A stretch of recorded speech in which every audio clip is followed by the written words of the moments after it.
24/7 खबर सबसे हटके।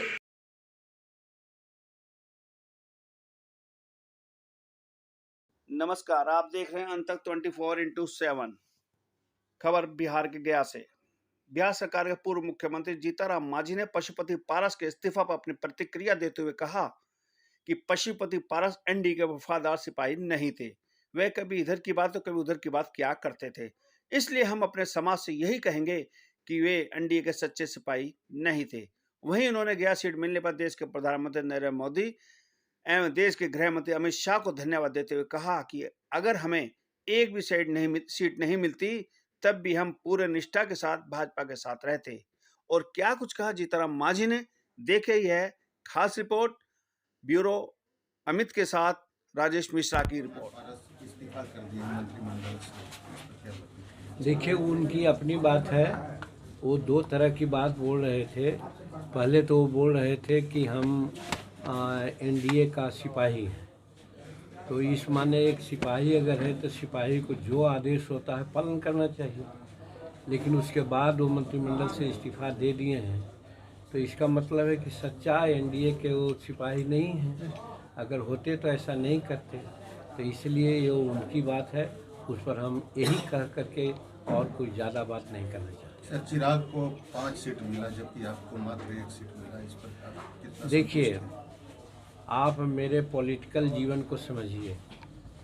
1980 में हम टिकट मांगा था, टिकट मिला। उसके बाद एकदम ईमानदारी से कहना चाहते हैं कि 80 के बाद न तो मैंने टिकट मांगा, न तो मंत्री पद मांगा, और मुख्यमंत्री का तो कोई सवाल ही नहीं था, लेकिन सब मिला।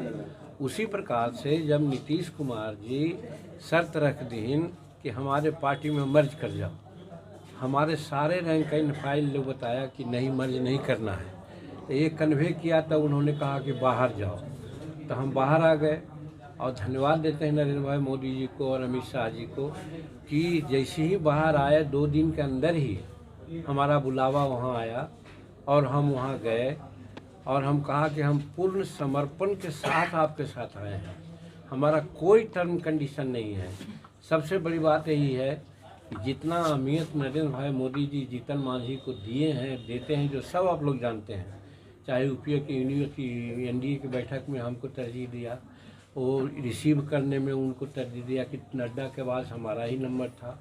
फिर वाजपेयी जी के पुण्यतिथि पर भी किसी को नहीं बोले, हमको बोले जीतन जी आप भी माल्यार्पण कर लीजिए।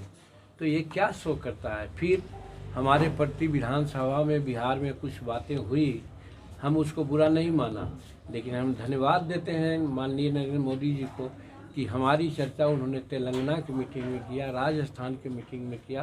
तो हम तो इसी से गदगद हैं कि नरेंद्र मोदी जी इतना हमको, जो दुनिया का सबसे लोकप्रिय नेता है, वो हमको इतना तरजीह देते हैं। तो सीट तो इमेटीरियल है, लेकिन उसके बावजूद भी 1 सीट उन्होंने गया कर दिया। हम इसके लिए उनको धन्यवाद देते हैं।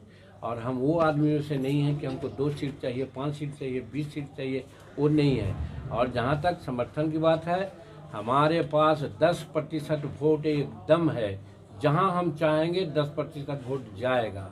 इसलिए हम एनडीए को 40 सीट मिले बिहार में, इसके लिए हम सारा शक्ति लगा देंगे। और नरेंद्र मोदी जी पुनः भारत के प्रधानमंत्री से 3री बार हो जाएं, और जो कह रहे हैं कि 400 सीट से ऊपर लाएंगे, उसमें हम उनको तन मन धन से सहयोग करेंगे। कब नॉमिनेशन कर रहे हैं सर आप? नॉमिनेशन अब हमारे सिपा सलार तो भाई संतोष कुमार सुमन जी हैं, जो राष्ट्रीय अध्यक्ष हैं, और राष्ट्रीय अध्यक्ष जिस दिन नियत करेंगे उस दिन नॉमिनेशन करेंगे। वैसे नॉमिनेशन करने की सारी प्रक्रिया के लिए हम तैयार हैं। ठीक।